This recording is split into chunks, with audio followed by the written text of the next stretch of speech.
Hello, everyone, and welcome to Paranormal Roundtable. I'm your host, Josh Turner, and with me is my esteemed colleague, Anthony.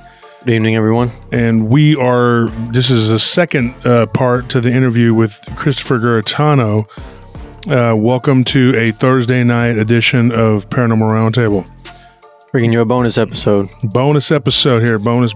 So here's what we got going on. We still have tickets for the conference. We have to tell you about that. It is listed in Eventbrite or at Eventbrite. It's listed as Paranormal Roundtable Presents Second Annual Dogman Cryptid Conference. So go check that out. Get your tickets. There's going to be a ton of speakers there. I can't even name them all. It's Lyle Blackburn, King Gerhard, Nick Redfern, David Weatherly, Barton Nunley, Ron Murphy, Chad Lewis, D.A. Roberts. Who am I forgetting here? Ron Moorhead. Did you say Adam Davies? Adam Davies, Sibylla Irwin. It just goes on and on and on. There's a bunch of people going to be there, and a bunch of people that aren't even listed on there. Martin Groves has agreed to go and speak. There's just going to be a bunch of people that are going to be at the conference. Christopher Garetano is one of them, and so he's on the show tonight. Don't forget also to like and subscribe, and we have a whole lot of stuff lined up for you this week, and this is the second podcast episode of the week. Yep, and we'll be back on Friday with the live stream. We did an impromptu live stream on Monday, and we ended up talking about alien abduction and ghosts and things like that. Check that out. And then we're going to be doing a live stream on Friday. That starts at 9 p.m. Central Time. Usually goes about 3 hours. And then we're going to do another one on Sunday. The one on Friday, we have a guest that's going to be Rick Atristain, who's going to be talking about demons, angels, and other things. And then on Sunday, we're going to have a show, a live stream without a guest where we talk about different subjects and stories and whatnot. Believe me, we'll get into some stuff. We always do. And hopefully you'll enjoy it and have a good time. Folks, if you go to the conference, though, don't forget, I want to meet each and every one of you out there. So if you're listening, don't forget, if you go to the conference, in the VIP, you get an extra night. You get Friday night, and it's a catered dinner. And you get more time. You get to sit and talk with the speakers. But if you can't do that, then that's fine. Go in and be there for Saturday and Sunday. Also, we have giveaways we do every time. Like this episode here will be dropped on the Paranormal Roundtable group on Facebook. And if you go and you leave a comment, then you could be chosen to win a free autographed book from one of many authors, like some of the people we just named. And also, if you send me a friend request on Facebook, please remember to tell me that you are a listener of the show. Otherwise, I may not approve it. And then also, I am Josh Turner 940 on Instagram. Remember, Josh Turner 940 on Instagram. You can follow me on Instagram. And the last thing, the Patreon. Yeah, it's patreon.com/PRT podcast. Yep. $10 for 3 months, get you a swag bag. $20 immediately get you a swag bag. $30 a month, get you a super swag bag, which consists of 2 autographed books, a shirt and or hoodie, or a cap, whatever. And, and just, it's a good deal.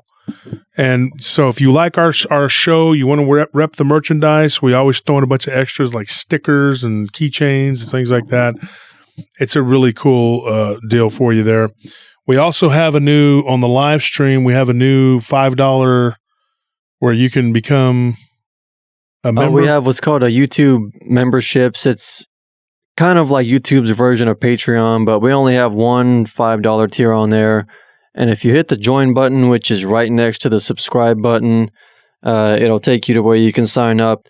It supports the channel for $5 a month. And if you leave a comment down in the comment section, or if you join us for our live streams and you participate in the live chat, your name will stand out. Like it'll turn your name green, and it'll put like a little badge next to your name showing that you're a channel member. So that's just a simple, cheap, easy way that you can support what we're doing here if you feel so inclined. Yeah. And donations are not expected, but they are appreciated. And so, anyways, folks, that's all we had to talk about. And then without further ado, we're going to get into it. Josh Turner at prtpodcast.com. Send me your stories, and let's get to our guest.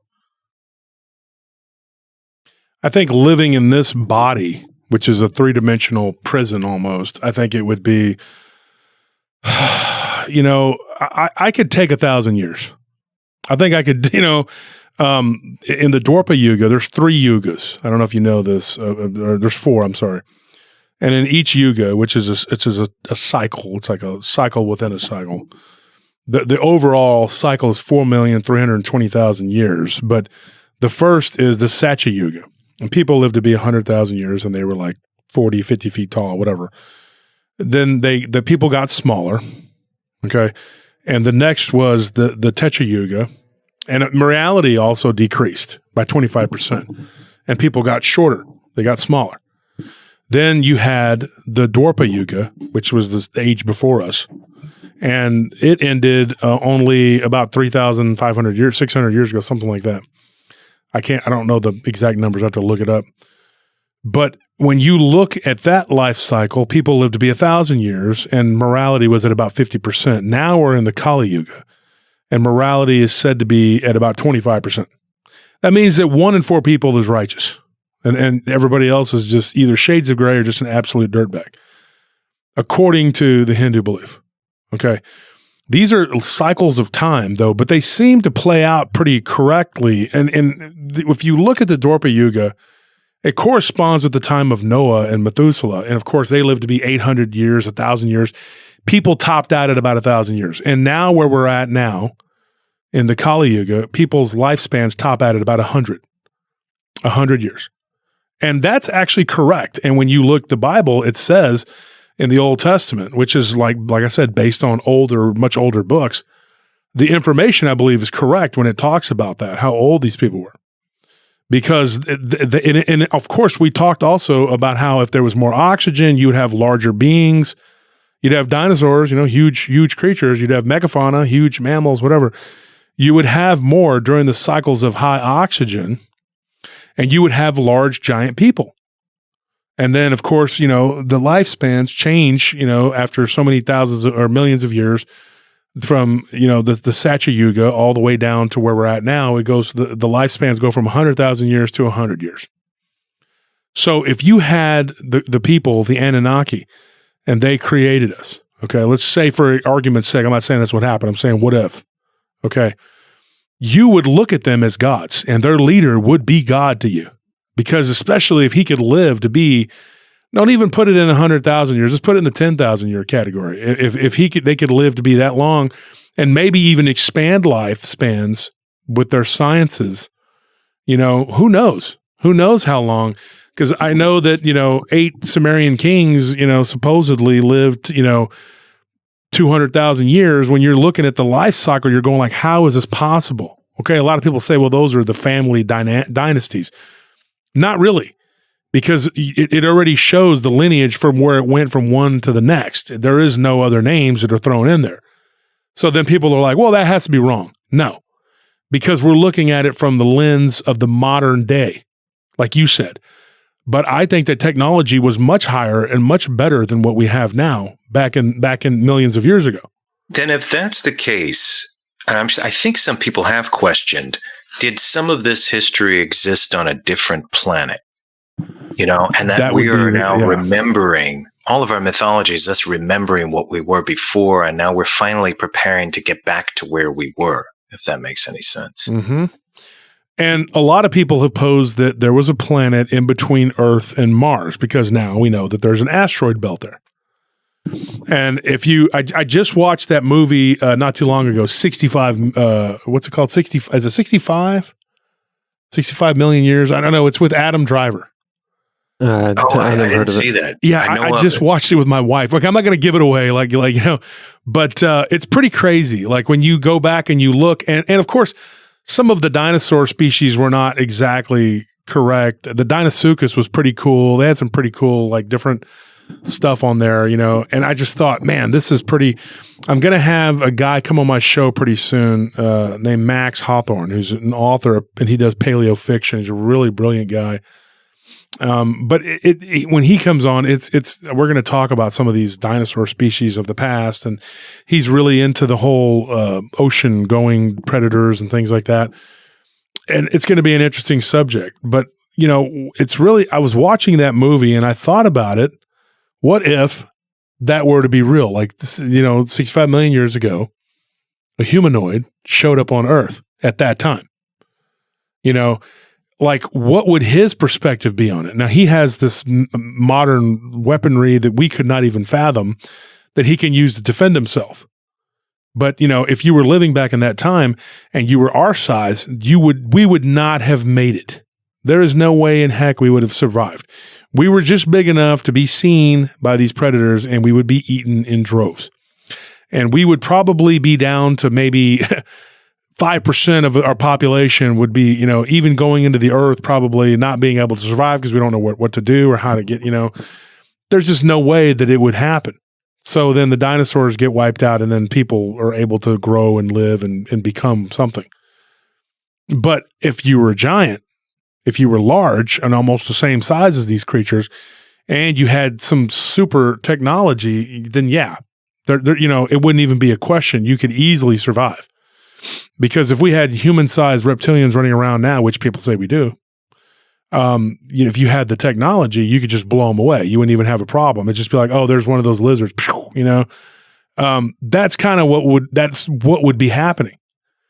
So it's always that thought-provoking, like this stuff is put out there in a science fiction form because I believe it's more palatable. You know what I mean? If you give somebody food and you tell them, hey, this is a mountain oyster, right? And they're uninitiated. They're like, oh, this is pretty tasty. And then you tell them what it is. They're like, ugh. But, they were enjoying the bull testicles until you explained it to them. Or it's like if you serve them, they call it Chilean sea bass. But the real name for that fish is actually called a toothfish. Toothfish, because it has human-like teeth. But they don't call it that because it's not. Who's going to want to? Oh, here's your toothfish, sir. Oh, yeah. Yummy. It has human-like teeth, right? Yeah, I think so. Yeah. So wow. When you sit there and you look at this, this stuff, like when I told somebody about, I had my friend, my mom was Hispanic, my dad is white. And my friends came over, and one of my tias, actually made menudo. Well, if anybody knows what menudo is, tripas. And tripas is pig gut, And so who the heck wants to eat that, But it sounds all good when you put hominy in there and you mix it with chile. And my friend comes over and eats 2 big bowls of it. And I told him, he goes, you don't eat this? I said, no, I don't eat that. I'm like 9 or 10. I'm not even thinking about, I should tell him. And then he goes, what is this? And my tia's like, oh, it's pork, Yeah, pork or beef, but it's still entrails, right? And I told him, I said, dude, I don't eat that stuff, man. I said, that's pig intestines. He got freaked out. He ran to the bathroom and started making himself vomit, right? Prior to that, he'd eaten 2 heaping bowls of it. And I kept telling him, I don't eat that. I wouldn't eat that. And I didn't want to say it too loud to be rude in front of my aunt. And I just figured, what's it going to hurt if he eats it? It's not going to kill him. But I don't eat that. And I just, and in our modern time, why would you? You don't really need to eat that. Sure. I mean, and a fajita, like there's this weird thing. A fajita is literally beef skirt. And, it's a Mexican term. But then people say chicken fajita. I eat chicken fajita all the time, but really what it is just chicken that's been seasoned as a fajita. It's not really fajita. Fajita is a beef skirt. And people don't really know that those are cuts of meat that are like poor cuts of meat for poor people. Poor people eat that kind of stuff and you grow up on it. You're used to it. But when I got older, I was just like, what is the purpose of this? What do we need this? Because we can afford to eat, like a poor person now lives better than a king did in the Middle Ages. And when you look at this, like from different perspectives, you're like, oh my gosh. It's so weird, and everything comes full circle. There's nothing new under the sun, it says in the Bible. There's nothing new under the sun. Everything's been done before. And people think they discovered fire because they make a music video and they're like, look at me dancing like this. Okay, so you took something that happened back in the 70s and you repackaged it, and now it's like you've discovered fire. Yeah, well, I think perhaps the only way to go forward in all aspects, whether it be art or expansion of the mind and body, soul, is to allow it to happen. And a lot of people are afraid of that. That's why you keep getting the repetition. But I guess you have to be open to the ultimate evolution. And the question is, are you selling your soul if you incorporate all these biomechanisms into your body, or is there a way to do it through a pure expansion of the mind, through everything from research to life experience to something metaphysical? I have a question for you, Chris, Sure. about what you're talking about here. Now, you did a show called Strange World. Yeah. Yeah. And when I first saw you on that show, I was blown away. I was blown away by your intelligence, your professionalism, the way that you presented it. You know, you have a very the way you present things is very I don't know. You have a voice that makes people want to listen. Oh, I appreciate that, man. You know, yeah. And you did one on a video game called Polybius. You remember that? Yeah.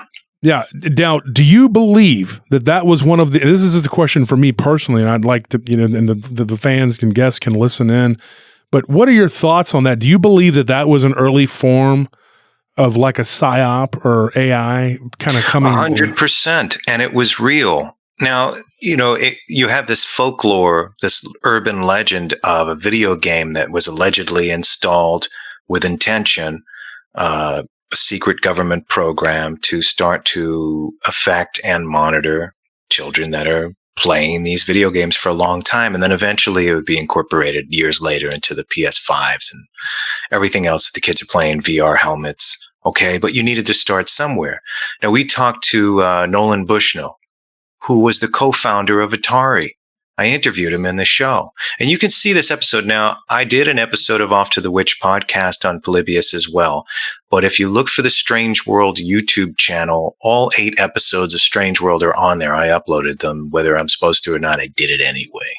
So, because it's my show and I want people to see it. So, Breaking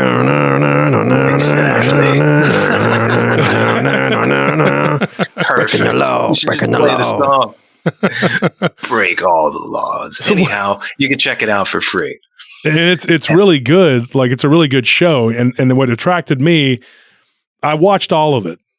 And it was on, I think it was on Destination America at that time, or maybe the Travel Channel. I don't know which one. Yeah, it was on Travel, and then it was on Discovery Plus. But it did play around the world. It did really well in Discovery UK and Detour Channel in Canada, which is the collection of all of those channels and everything. But in the States, it was sold off to Great American Country. They bought it.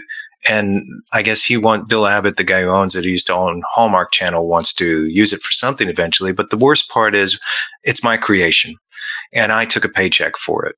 And because of that, I have no say in when it will be put out in the public again. Yet I put it out because enough is enough. Wait 2 years and it's just like, look, man, you let me know when you're putting it out and I'll take it down. It's not monetized. I just want people to see it, and you should be able to see it. So it's out there. And you and I have talked about this, and we were going to announce this too. Like, you're coming to the conference. You're going to be at the conference. I want everybody to know that. But you and I have talked about doing a docuseries. It's just something, we've kicked around. Yeah. Yeah, it'd be an anthology. Our first chapter would be, feature length, 20 minutes each chapter. And it could be a variety of the things that Wolf and I are talking about right now. Illustrated for you. We'll be interviewing people. Both of us have a lot of different contacts and connections in that world, everything from weird science to strange and unexplained happenings. And I think we should put an anthology together that represents those categories. And if it's successful, we'll do another one together. Yeah, I think anthology films right now, especially right now, are in, what's the term? Like when a niche is not being filled. Oh, okay. I get what you're saying. Yeah. It's needed. Yeah. It's needed. It needs to happen. Because if you look at Tales from the Hood, Tales from the Dark Side, Creep Show, like those were all really enjoyable, like fun movies. They certainly were. But you don't see movies like that anymore. They just don't come out. A lot of the people don't know how to make them.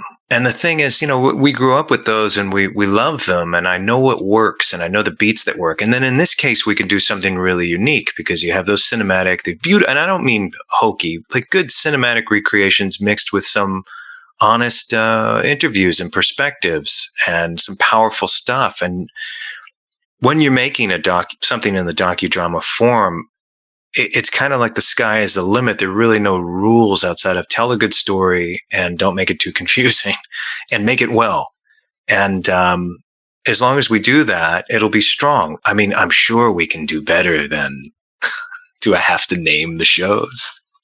I think it's all in vogue to me because it's in my mind all the time. I'm thinking this is cool because Tales from the Dark Side, all those anthologies were like pretty cool. You know, like Trilogy of Terror, you know, like all those. Yeah, Trilogy of Terror was a that good little one too. dude with the little spear. I hated him so much. I wanted to kill him myself. It's a little duende. Yeah, is what it is. You know, and in Spanish or Mexican culture, it's in Spanish, you know, duende, but it's an evil little gnome like creature. They're not nice. They're known to be, you know, murderous and villainous. That thing from Cat's Eye or Trilogy of Terror? Trilogy of Terror. Well, both. Okay, both. Yeah. Now, hey, have you heard of the Harlequin? A lot of people, and it's not the most talked about thing, but it's a phenomenon. And someone very close to me has experienced that when she was a little girl. The Harlequin. I've met several people, including a guy named Dex, who I interviewed. He also experienced that, but he mainly talked about the black-eyed children. The Harlequin is something that would come out of the wall and stare at kids, approach kids, smile at kids. And there are a group of now adults who have experienced that phenomena. Yeah, it's like a clown-like entity. Is that what you're talking about? Yeah. Mm-hmm. But tiny. And I felt that character in Cat's Eye was a representation of the Harlequin. Wow, that is interesting. I have gotten a couple okay. Now I feel bad because I have gotten a couple stories about clowns. And in the early going, I got a really, I guess when we started our podcast back in 2019, was it 2019? Yeah. We had a guy who claimed when he was a kid that he was attacked and haunted and messed with by a clown. And I didn't, at that time, I guess, I know I'm not saying I've matured in 4 or 5 years, whatever, but as a podcaster, I've learned not to throw people's stories out. I've just learned my lesson about that. And I thought, this is too far out there for me to be talking about, you know, because I thought, where is the precedent for this? Like, what is this? This is just a guy having nightmares. But then I got another story from someone who had a very similar incident. And I talked about this one, I believe, on the show where they were like at a carnival, wasn't it? They were at a carnival. Yeah, I believe so. Yeah, and this clown-like thing, it looked like a werewolf trying to stuff itself into a clown outfit, like it was trying to hide itself in a clown. And it was terrifying. So interesting. Yeah. So interesting. See, look, so Stephen King is another one of those prophets. And if you read the book, the movies were okay, but the book is amazing. And in the book, this wasn't portrayed in the movies, that Pennywise is an alien who crash landed during prehistoric times and has this ability to psychically read the fears of its prey. So it takes the form of that. And that's what the Pennywise character is. Now, some of these stories I'm hearing from people saying, hey, this is real, lends to the fact that all of this stuff just isn't fiction, you know? And Stephen King, if you read The Mist, that was very Montauk-like, you know, with the secret experiments and opening up doorways and all of these other stories, everything from H.G. Wells to H.P. Lovecraft to Stephen King. These are visions being channeled from somewhere. You know, the information is coming from somewhere. And, you know, the horror fanatic in me is exhilarated at that and also terrified that we don't have a foothold in reality anymore. If we're going to say all of this stuff, yes, it's written as fiction, it's proposed as fiction, but we can find stories in real life where, you know, people who aren't essentially losing their minds swear to us that these things are real. Even if something as simple as, like, I had a gentleman, I was working in a little tiny construction crew some years back, and the head of this thing, you know, he had bought in some raw clams and some beer, and we were chilling out, and he was telling me this story, and I was into all of this stuff back then, and I said to him, hey man, did you ever see a ghost or anything in your life? And he's like, well, Okay, so there was this one time, he's like, I was upstate, my buddies, we were at a cabin. We were drinking, okay? I go outside. I wanted to go get some fresh air. I walk over to the lake and, you know, he was taking a leak. And he looked out into the lake and he said there was this woman hovering above the lake. He's like, man, I've drank 1,000,000 times in my life. I've never hallucinated, okay? Like, I'll pass out, but I never saw anything like this. And it was real. And I don't know what it was. This woman was hovering above the lake. She was moving toward me and then she disappeared. And you know, when someone's telling you the truth, like, you could see it. And it's kind of like that Bauman story that Theodore Roosevelt felt compelled to write in his memoir about the guy who saw, maybe it was a dog man that killed his friend. Why did Roosevelt write this anomalous chapter in his book? You know, it wasn't a popular thing to write about back then. So these things are real. They're not fiction. They can be written as a fictitious perspective of something, but a lot of these things are very real. Hope I'm making sense. No, I think Roosevelt, that actually happened to him, and he used Bauman as the pseudonym. Yeah, go ahead. That's Andy. Interesting. So he was maybe embarrassed to tell his own story at that time, so he wrote the Bauman story. That's interesting. I mean, and that happens to people. I've had people. In fact, I know, I don't want to give people away, but I know a couple people who've written things in their own work, you know, and put it out there as someone else, but it happened to them, but they didn't want people to know it. That's actually a therapeutic exercise that is used for people who have gone through severely traumatic experiences. It's used particularly with children who've suffered different forms of abuse. That's why, like, you'll see kids in therapy with those sock puppets. The therapist will talk to the sock puppet, and the kid will detail his traumatic experience through the sock puppet, because then it's like, I'm transferring all this trauma onto this external thing. I think it's the same concept writing about things that have happened to you under a pseudonym. It's like you're transferring all of that pain and all that trauma onto some external thing that is, yes, it's part of you, but it's also not in your own mind. So it probably is something that helps people to get through the things that they've seen, the things that they've heard that are just unexplained, or that they just can't comprehend. So speaking of fiction that's not fiction, one of the glaring examples in my mind is Stranger Things, which is based on the Montauk Project, which you did an awesome documentary on, Chris, called The Montauk Chronicles. For the listeners who are just hearing about this for the first time, can you put the Montauk Project in a nutshell? Yeah. So I heard about it. I had an experience there, an interesting experience when I was a little kid in the early 80s, but I did not know about the Montauk Project. And I'll get to that in a second. But the Montauk Project itself essentially is the story of several men who claimed that they were working in various capacity or were victims of a secret program that occurred deep beneath the Camp Hero Air Force Base in a place called Montauk, New York, which is the very furthest eastern tip of Long Island, New York, right on the Montauk Point, okay, which is on the edge of the Atlantic. You can't go any further. You just keep going into ocean and ocean. So,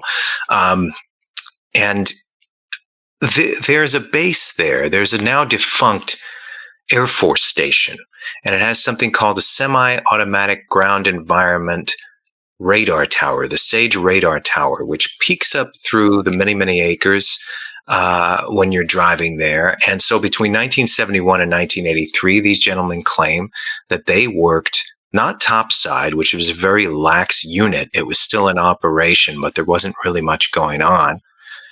No, deep beneath the ground, there's a base that goes down many levels. And I read about it for the first time in the 90s. There was a very thin book that came out by a man named Preston Nichols, who I later met.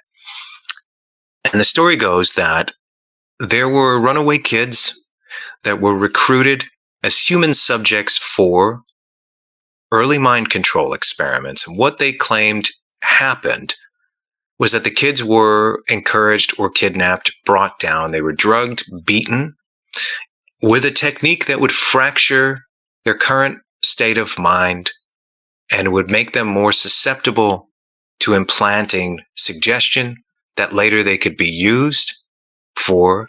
One purpose was Manchurian type candidate assassins. In other words, there would be a triggering mechanism put in after the trauma, and then that mechanism could be a symbol or a word. And if that word is said to them later, that would trigger them to go and assassinate someone. And they could be used as a patsy, as a fall guy. Another purpose was to heighten psychic abilities. And then there were other things also suggested that there were dimensional gateways being opened. There were interdimensional beings that were released from these gateways. And then there were technologies that were reverse engineered from extraterrestrials, all deep within this base. This was supposed to be, a mecca of all of these different conspiracies that are now being talked about as real. And so when I first read it, I felt, just to be honest, that the book itself was poorly written. So I wasn't really interested in it. I felt like it reminded me at the time, and going back to fiction, the Dean Koontz book, Watchers. That is the Montauk story. Okay. And he must have heard about it, because I later found out there were other people talking about it well before Preston Nichols' book came out. So perhaps Dean Koontz, the horror writer, the fiction writer, knew about this, because that's the Montauk story. But the book that was written in the 90s cherry-picked from some things. Forbidden Planet. Watch that movie. Different episodes of Outer Limits, The Twilight Zone, even Star Trek. There was a lot, H.G. Wells. There was a lot of different Philip K. Dick stories. All of that stuff was kind of felt like it was thrown in there. So later on, it was 2006. Okay, I wanted to make a really unique take on the Sasquatch stories, and I still have it, and no one's doing anything like it, and I will do it one day. And it's ultimately very unique, and I'm happy that no one has tried to do anything outside of, a bunch of guys running around the woods rattling cans. So it just makes a better opportunity for me to make this later. But I decided to do Montauk instead, because a friend of mine who was really deeply immersed in this way of thinking at the time, which wasn't in vogue at all, it was really reduced to fringe people and fiction. And I was like, okay, so what would be interesting here is to talk to Preston Nichols, the guy that wrote the book and said he was there as a programmer, to talk to Al Bielek, who was the elder of the group, and start there, because I loved stories where, you had a character in a movie that was this old man that had this elaborate tale to tell. And honestly, that was my interest. I was like, I need to start from scratch. I need to go to the source of the people who claim this thing is real, and let's see what we discover. And at the time, I didn't believe in it or disbelieve in it. I was just open to hearing stories. And so I started that way in 2006. By the time 2012 came, I had a version of the film done.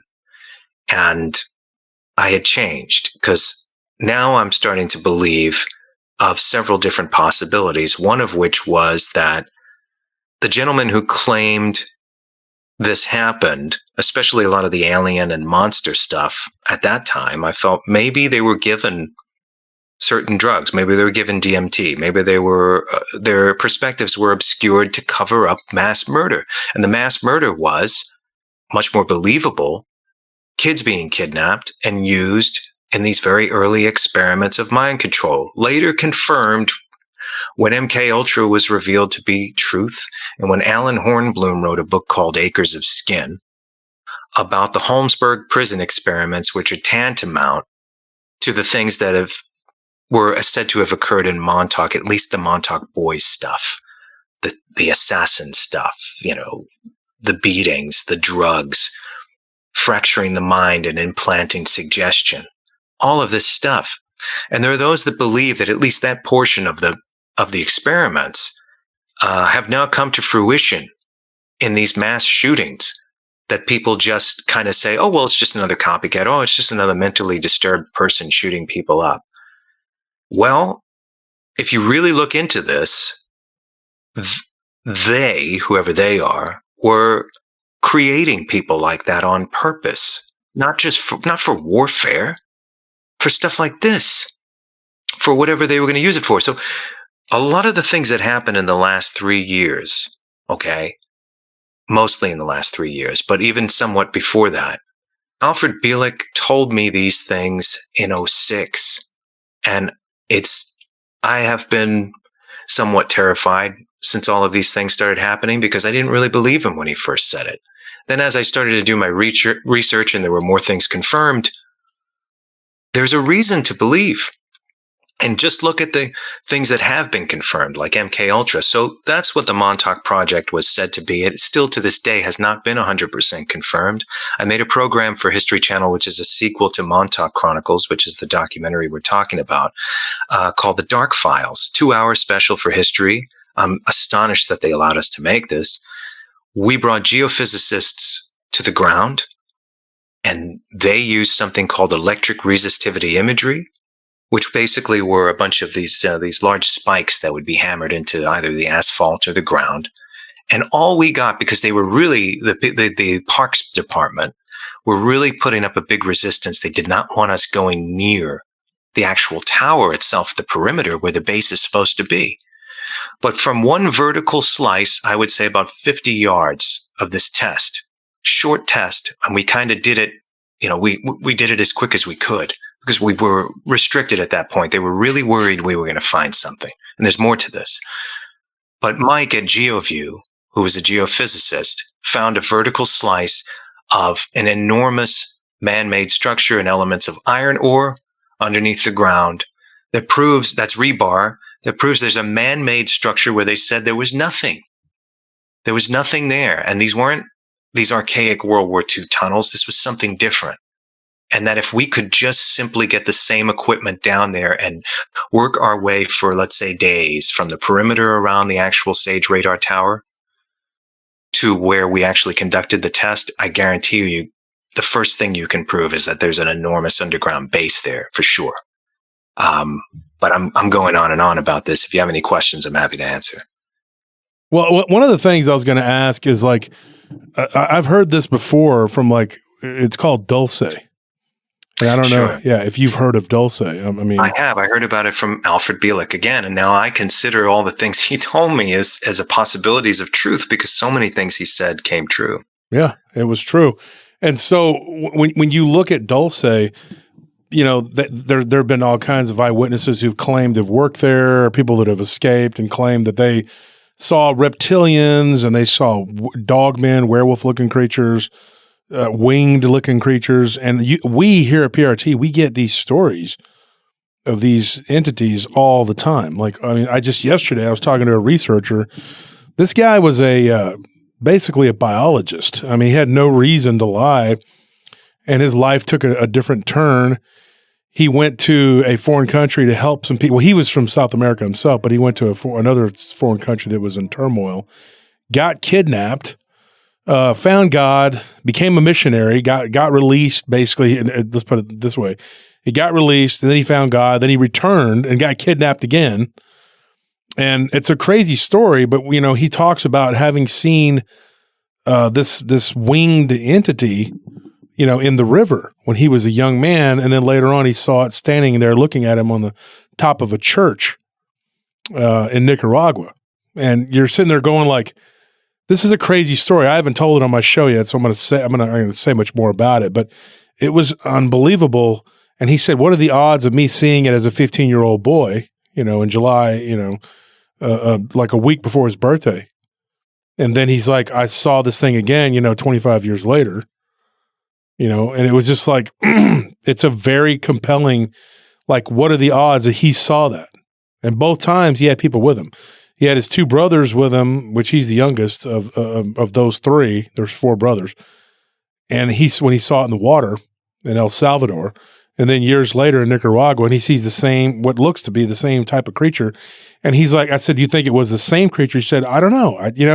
And then I go and I start looking into these reports of Dulce, and I get one that's just identical to that thing, like what he saw. And I'm like, wow, those are threads. Those are threads that I pull all the time. And when I get these reports that are around that area of these flying winged demonic looking, kind of like we were talking about earlier with the movie Gargoyles, you know, and not the cartoon with Goliath and all that, but the actual movie, you know, like it looked like that, you know, kind of like this demonic thing with wings.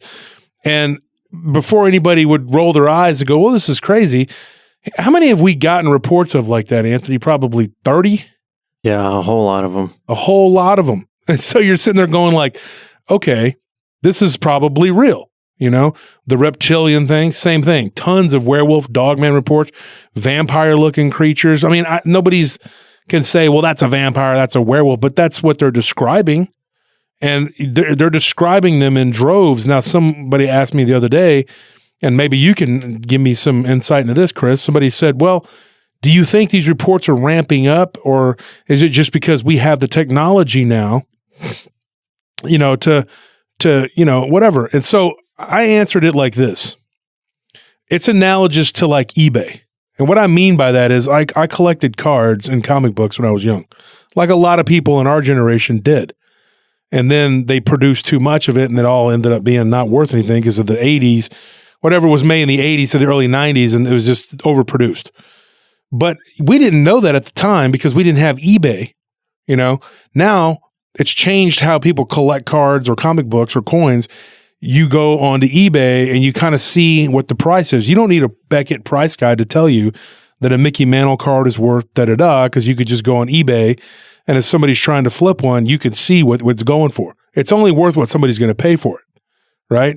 So when you go back and you look at these stories, when we were younger and people were, you know, we got these stories out of books, people like Frank Edwards, you know, these really strange stories, or you read them in science fiction, like it was like, you know, a science fiction, you know, like I read Fate magazine, or you read Philip K. Dick or whatever, and you would be like, oh, okay, so this is, you know, whatever. This is just this story, you know, it's just stranger, you know, whatever, strange stories.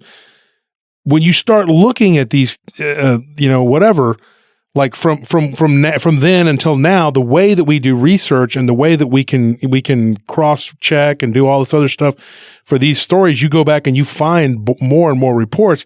Yes, it does seem like there are more and that there's more of it. If you looked at eBay, you'd think, man, there's way more vintage baseball cards floating around than there were when I was a kid. No, they're just more accessible. You can go and buy a Roberto Clemente or a Sandy Koufax or a Mickey Mantle, and you can find it on eBay, you know, in any condition. Whereas when I was a kid, you'd have to go far and wide and go to these card shows and yard sales. Maybe you'll stumble across some vintage stuff, you know, whatever. It was rare. Well, same thing with the stories and reports. Back when we were kids, what did we have? We had books. We had to go to the library.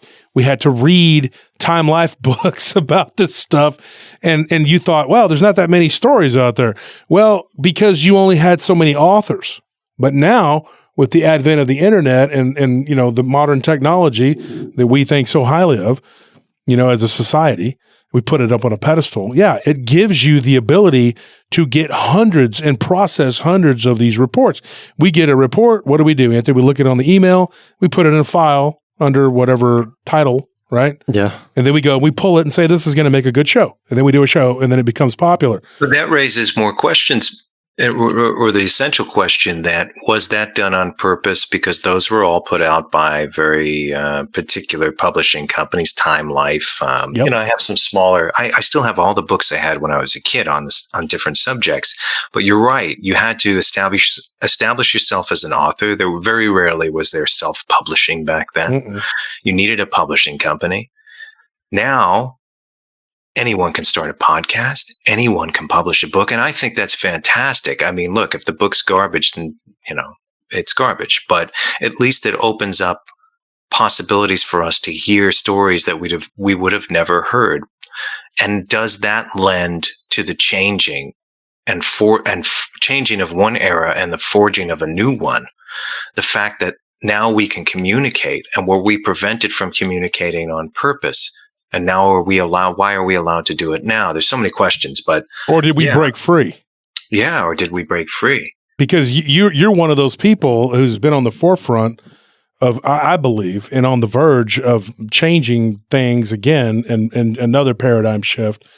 And I just think that your dedication and your passion is one of the things that drives me. That's why I wanted to work with you. And I thought, and then some of the things we've talked about, like I said, we're children from the 80s. We were born in the 70s. We were raised up in the 80s.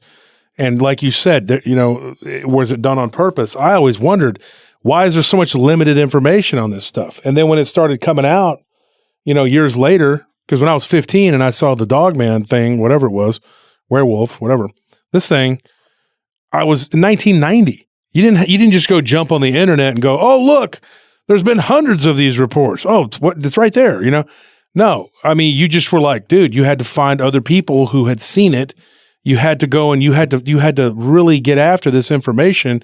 And I wrote all these things down in journals, and then, 10, 15 years go by, and you're like, dude, it's everywhere. Like, you can find it anywhere on the internet. And I'm just like, I feel like, oh, wow, I wasted all this time just trying to write all this stuff down. And now it's so readily accessible and readily available, and anybody can do it.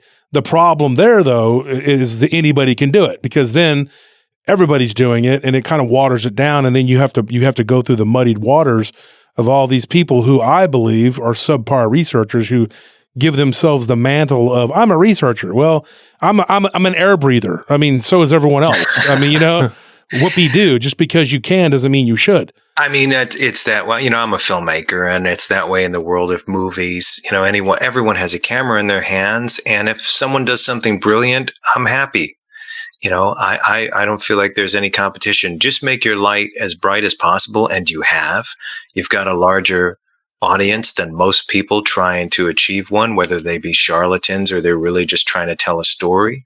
And some people they don't have the ability to tell a story, yet they have a good one to tell. And so, I'm a listener and I'm a storyteller, and I've had a few of my own experiences, but mostly I'm interested in writing these things as fiction, but it's exhilarating to think that some of this stuff is real, and I think we live in an extraordinary time. It's just learning how to embrace it. And yes, this is a wonderful time to change things too, because again, I've made shows for networks. They were financed by networks. They weren't financed by an uncle or a weird outfit of people. Yet I'm excited about also working with people from the underground who want to invest. You got to be very careful. But I have a new show that I'm making, and it's, each chapter is nurtured and they're feature length. And the first one comes out in October, and it's called A Haunting We Will Go. Now, I chose an oversaturated subject because I already shot it. It's in post-production, and I'm portraying it in a very different way, unlike anyone has on any of these networks. And that was something I wanted to do. And you can't do it within the network system. So as fancy and as wonderful as you think that achievement might be, they sometimes they'll bury great shows and continue to perpetuate stuff that I guarantee that no one's going to watch in 10 years. No one's going to go back and watch 57 seasons of the most repetitive show ever made. And whatever show that is, apply this definition. Do you think anyone's going to go back and watch that stuff? Nobody's going to go back. I don't think anyone's rewatching them now. You have to be nearly brain dead to see that stuff over and over again. So it's a great time, in other words, to make your light shine, to create something new. And that's up to you how you're going to forge that. I think that independent media is one of the most important things right now pertaining to this subject in particular, the paranormal, cryptid, abnormal, weird, what have you, because this whole sphere of information has been something that's been stigmatized for a long time. But the thing is, the more independent media is available to consume on this subject, the less it becomes stigmatized. The less it's stigmatized, the more independent media is created for these things. It's like a self-perpetuating cycle, the end result of which produces more and more and more information. I think you're totally right that this is like the right time to be learning about these topics and creating media on these topics. Yeah, because the playing field, just like you said too, then the playing field is level now. In other words, it's not a taboo to tune into an independent designer of these type of programs or these movies. People are actually excited for them because they're really, honestly, I think a lot of people are sick of being controlled and being fed the same thing over and over again that's made by a committee who they're just trying to validate their paychecks at the end of the week. And so what Wolf said before is that you get more passion and intent and research goes into these independent productions. Not all of them. I've seen some that are just as bad because they're aping the stuff on TV. And that's the biggest mistake if you're an independent designer of these shows or movies or literature or whatever. Stop trying to ape the stuff that the networks are doing, because what you become is the brand X version of that garbage. So it's like you need to do something fresh and be bold. Do it. That's up to your imagination. So, yeah, I had a question for you, Chris, and we were talking earlier. What are your thoughts? Like, okay, kind of switching gears here a little bit, but going back to what we said earlier in the conversation, we talked off air, I know, about the okay, art imitating life, life imitating art. And one of the things that I found intriguing was that Aliens, Ridley Scott, he did Aliens, or he did the Alien movie. And he kind of was the he used like the visuals of Geiger, H.R. Geiger, Hans Rudy Geiger. And, the inspiration for his Aliens was Geiger's work. But Geiger himself, had admitted that a lot of this came from his own nightmares. Like, it was like, Or there's Xenomorph in particular, he said came directly from a nightmare. Mm-hmm. Sure. Well, even Dan O'Bannon, who wrote the screenplay for Alien, when he met Giger, he offered him opium. So the guy he was a great artist, but he was doing opium, and then those visions would come to him, and maybe he fell asleep and had more, but he was enhancing that, and he would go deep into his paintings that way. And, he said that they were maybe he was channeling them like every other artist or author or filmmaker or writer, And he thought they were like sort of demonic, because they were nightmares, but if you look at, the rumor is like I don't know, the validity of it, but George Lucas, of course, he studied USC, right? Yeah. Yeah. And he was supposedly, he hung out with Timothy Leary. And Leary, of course, was drop in, what is it? Drop out. I forgot what the saying was. I think he was a government plant. Yeah. Well, he would take LSD, mm-hmm. And he would tell other people to tune in or tune out, drop in, drop out, tune in, whatever, tune out, whatever his saying was, it's been brought, up before that Lucas got these ideas from that. Like, he was at USC as a filmmaker, and the whole idea of the Force came to him, kind of as a, I don't know, like he took the rumor. That's a rumor. I'm not saying this is what happened. Here's an interesting connection. So, have you ever heard of Alejandro Jodorowsky? No, I don't believe so. So all right. So the easy way to refer to him is find a documentary called Jodorowsky's Dune. Okay. Now, Jodorowsky had made a movie called The Holy Mountain, which is metaphysical, insane movies, and El Topo, well before Star Wars. And the documentary tells the story. Now, his team was comprised of Dan O'Bannon, who I just mentioned, H.R. Giger, a whole bunch of people that went on to these much bigger movies, okay, like Alien and Star Wars. All of those guys were Jodorowsky's team.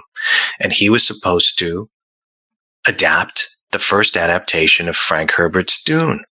And it was happening. And Jodorowsky had taken acid, LSD, to expand his mind twice.